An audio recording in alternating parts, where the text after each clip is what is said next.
আজকে আমরা একটা ফ্রিজের কাজ করবো, যার নিচের অংশটা নষ্ট হয়ে গেছে। এখন আমরা নতুন করে লাগিয়ে সেটাকে আবার রিপেয়ারিং করে দেব। এটা নষ্ট হওয়ার কারণে দরজাটাও লাগে না। সর্বপ্রথমে এটা আমরা খুলে নেব, তারপর একটু পরিষ্কার করে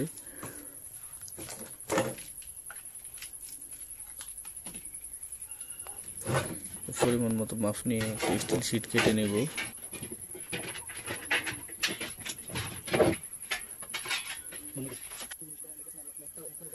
তারপর এটাকে ভাঁজ দিয়ে শক্ত করে দেব।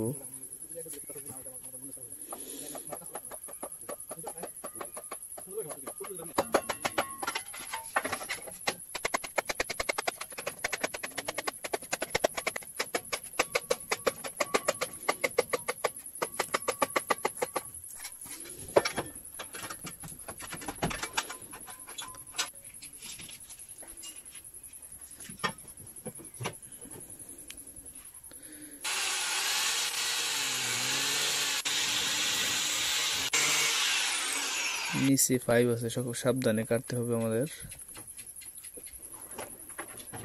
কাটা শেষ, এখন আমি ড্রিল দিয়ে ছিদ্র করে রিফিট মেরে দেব। আমাদের রিফিট মারা শেষ হলে এখানে আমরা ফুটিং করে রং দিয়ে দেব, যাতে এখন পানি আর না ঢুকতে পারে। পানি ঢুকলে আবারও নষ্ট হয়ে যাবে। অনেক ক্ষেত্রে দেখা যায় যে অনেকে কাজ করে কিন্তু ফুটিং মারে না বা রঙও দেয় না। অনেক ক্ষেত্রে কিছুদিন পর এটা আবার নষ্ট হয়ে যায়।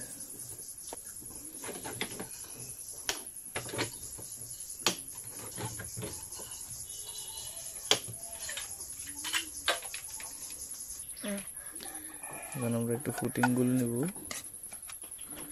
ফুটিংটা দিয়ে দিলে আর এখানে এটা ওয়াটারপ্রুফ হয়ে যাবে। ওয়াটারপ্রুফ হলে আর এটা নষ্ট হওয়ার সম্ভাবনা থাকে না, আবারও 5 থেকে 10 বছর ইউজ করা যায়।